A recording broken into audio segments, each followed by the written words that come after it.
না কিছু খাবে না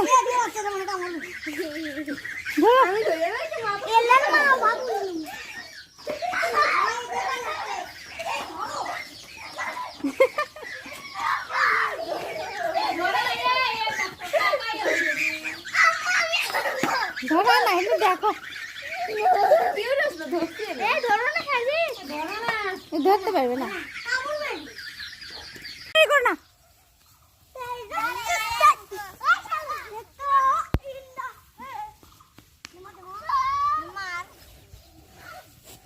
সাজিদ বাবা এদিকে এসো